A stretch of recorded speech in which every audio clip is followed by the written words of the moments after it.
മദ്യത്തിൻ്റെയും മയക്കുമരുന്നിൻ്റെയും വ്യാപനം അക്ഷരാർത്ഥത്തിൽ ഇന്ന് കേരളത്തെ വലിയൊരു ദുരന്തത്തിലേക്ക് കൊണ്ടുപോയിക്കൊണ്ടിരിക്കുകയാണ്.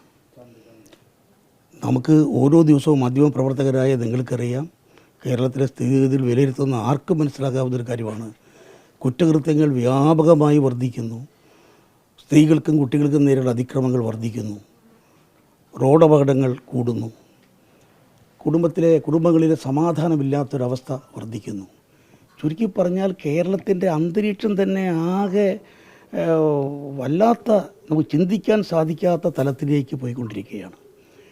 ഇതിൻ്റെ പ്രധാന കാരണം മദ്യവ്യാപനമാണ്, മയക്കുമരുന്നിൻ്റെ വ്യാപനമാണ് എന്ന് സർക്കാരിനും അറിയാം, എല്ലാവർക്കും അറിയാം.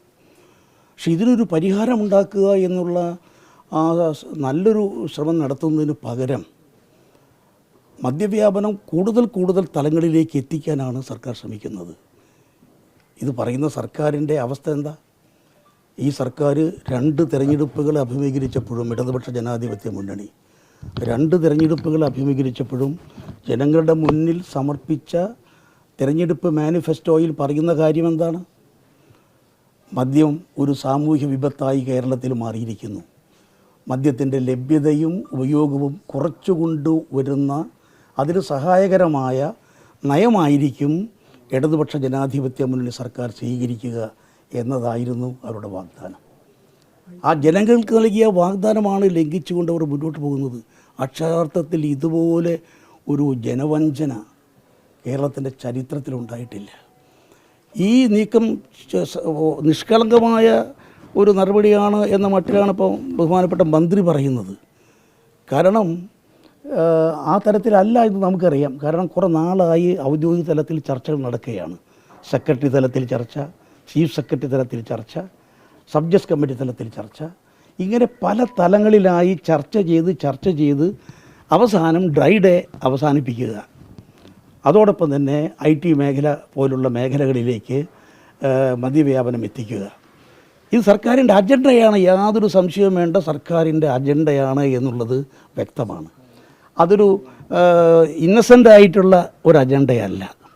അതിൻ്റെ പിന്നിലൊക്കെ വലിയ ആരോപണങ്ങൾ ഉയർന്നു വന്നിട്ടുണ്ട്, ആക്ഷേപങ്ങൾ ഉയർന്നു വന്നിട്ടുണ്ട്. നമുക്കറിയാം, UDF സർക്കാരിൻ്റെ കാലത്ത് കേവലം UDF സർക്കാരിൻ്റെ അവസാന കാലത്ത് UDF സർക്കാർ അധികാരം ഒഴിയുമ്പോൾ 29 ബാറുകൾ മാത്രമുണ്ടായിരുന്ന സ്ഥാനത്താണ് ഇന്ന് 1000-ലധികം ബാറുകൾ നിലവിൽ വന്നിരിക്കുന്നത്. അപ്പോൾ ഇതിൻ്റെ പിന്നിലൊക്കെ സാമ്പത്തികമായ ഇടപാടുകളുണ്ട്, അഴിമതിയുണ്ട് എന്നുള്ളത് ആർക്കും മനസ്സിലാക്കാവുന്ന ഒരു കാര്യമാണ്. അതിൻ്റെ ഒരു ഒരു ഒരു അലയാണ് ഇപ്പോൾ പുറത്തു വന്നിട്ടുള്ള ഈ ഫോൺ സംഭാഷണം എന്നുള്ളത് മനസ്സിലാക്കാൻ സാധിക്കും. ഇത് ഇപ്പം മന്ത്രി നിഷേധിക്കുന്നു, സംഘടനാ ഭാരവാഹികൾ നിഷേധിക്കുന്നു. പക്ഷെ ഒരു കാര്യം ശരിയാണ്, എന്തോ ഡീൽ നടന്നിരിക്കുന്നു എന്നുള്ളത് ഒരു യാഥാർത്ഥ്യമാണ്. ഒരു ഡീൽ നടന്നിരിക്കുന്നു എന്നുള്ളതൊരു യാഥാർത്ഥ്യമാണ്. അത് ആ ഫോൺ സംഭാഷണം ശ്രദ്ധിച്ചാൽ നമുക്കറിയാൻ സാധിക്കും. അത് കൊടുക്കേണ്ട കാര്യങ്ങൾ കൊടുത്താലാണ് നടക്കുക എന്നുള്ളത്. പെരുമാറ്റച്ചട്ടം ഒന്ന് കഴിഞ്ഞോട്ടെ, അത് കഴിഞ്ഞാൽ ഉടനെ തന്നെ ഇതെല്ലാം വരും, ഡ്രൈ ഡേ അവസാനിപ്പിക്കും, അതുപോലെ തന്നെ മറ്റു മേഖലയിലേക്ക് ഇത് വ്യാപിപ്പിക്കും എന്നൊക്കെ പറയുന്ന ആ രീതി അതാണ് വരുന്നത്. ഏതായാലും ഇതേക്കുറിച്ച് വസ്തുനിഷ്ഠമായ അന്വേഷണം ആവശ്യമാണ്.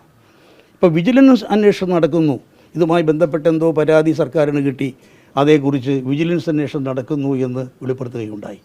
വിജിലൻസ് അന്വേഷണമല്ല വേണ്ടത് ഈ കാര്യത്തിൽ CBI അന്വേഷണം തന്നെ വേണം. കാരണം സംസ്ഥാന സർക്കാരിൻ്റെ കീഴിലുള്ള ഏതെങ്കിലും ഏജൻസി അന്വേഷിച്ചാൽ അതൊക്കെ ഒരു പ്രഹസനമായി തീരും എന്നുള്ളതാണ് മുൻകാല അനുഭവങ്ങൾ തെളിയിക്കുന്നത്. അതുകൊണ്ട് ഇപ്പോൾ പുറത്തു വന്ന വസ്തുതകൾ വെച്ചുകൊണ്ട് അതിൻ്റെ യാഥാർത്ഥ്യം പുറത്തു കൊണ്ടുവരണം. അതേക്കുറിച്ച് കൃത്യമായ CBI അന്വേഷണം അനിവാര്യമാണ് എന്ന കാര്യത്തിൽ യാതൊരു സംശയമില്ല. ഒരു കാരണവശാലും ഡ്രൈ ഡേ അവസാനിപ്പിക്കാൻ പാടില്ല. ഒരു കാരണവശാലും IT മേഖലയിലേക്ക് വ്യാപിപ്പിക്കാൻ പാടില്ല. തന്നെയല്ല, ഇന്ന് സമൂഹത്തിന്, തലമുറകൾക്ക് എല്ലാം ദോഷകരമായിട്ടുള്ള, രാജ്യത്തിന് തന്നെ, നമ്മുടെ സംസ്ഥാനത്തിന് തന്നെ കെടുതികൾ വരുത്തി വയ്ക്കുന്ന ഈ സംവിധാനത്തിൽ മാറ്റമുണ്ടാകണം. സർക്കാരിൻ്റെ മദ്യനയം അടിമുടി തിരുത്തണം. തിരുത്തിയേ മതിയാകൂ. ഇന്നത്തെ ഈ അവസ്ഥയ്ക്ക് മാറ്റം വന്നില്ലെങ്കിൽ അത് കേരളത്തിന് വലിയൊരു ശാപമായി മാറും, കേരളത്തെ സർവനാശത്തിലേക്ക് എത്തിക്കും എന്ന കാര്യത്തിൽ യാതൊരു സംശയമില്ല. പിണറായി സർക്കാർ ഇപ്പോഴത്തെ മദ്യനയം തിരുത്തിയില്ലെങ്കിൽ ഈ സർക്കാർ മേലിൽ അറിയപ്പെടുന്നത് കേരളത്തെ നശിപ്പിക്കുന്നതിന് നേതൃത്വം കൊടുത്ത സർക്കാർ എന്ന നിലയിലായിരിക്കും. ഇത് സർക്കാരും അവരും തമ്മിലുള്ള ഒരു ധാരണയാണല്ലോ. ആ സർക്കാരിനെ നയിക്കുന്ന ഉന്നതന്മാരും അവരും തമ്മിലുള്ളൊരു ധാരണയാണ്. ആ ധാരണ വെച്ച് കാര്യങ്ങൾ മുന്നോട്ട് നീങ്ങുമ്പോൾ അവർക്കത് എപ്പോഴെങ്കിലും അതിനെ അംഗീകരിക്കാൻ പറ്റുമോ? അതിനെ തള്ളിപ്പറയുക എന്നുള്ളത് അതിൻ്റെ രീതിയാണ്. തന്നെയുമല്ല, ഈ വാർത്തകൾ വന്നു, എല്ലാ ഇത് രാഷ്ട്രീയ തലത്തിൽ വന്നൊരു വാർത്തയല്ലല്ലോ.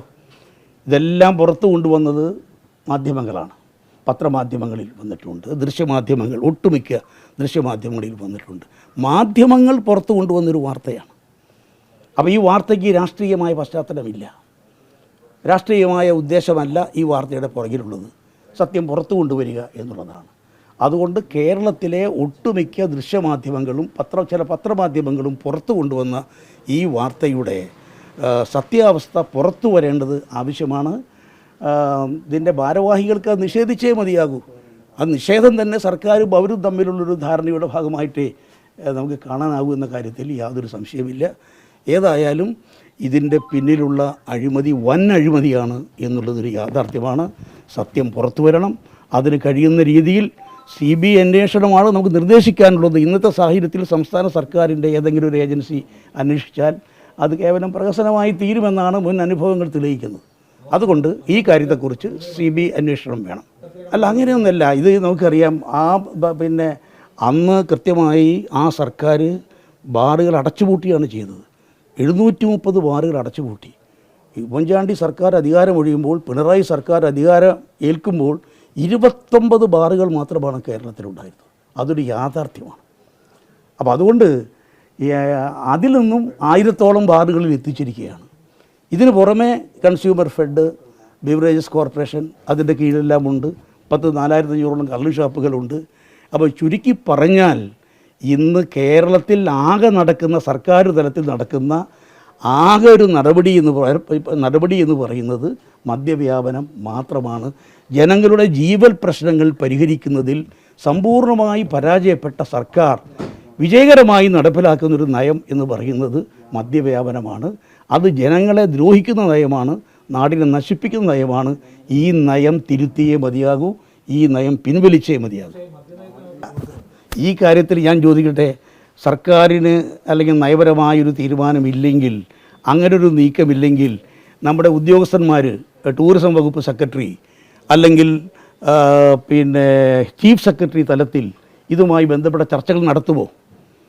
ഞാൻ പറയുന്നത് നിങ്ങൾ ശ്രദ്ധിക്കണം. കാരണം ഞാൻ ചോദിക്കട്ടെ, അങ്ങനൊരു നീക്കം സർക്കാരിൻ്റെ ഭാഗത്തുനിന്ന് ഗൗരവത്തോടു കൂടി നീക്കമില്ലായിരുന്നെങ്കിൽ ചീഫ് സെക്രട്ടറി തലത്തിൽ ചർച്ച നടക്കുമോ?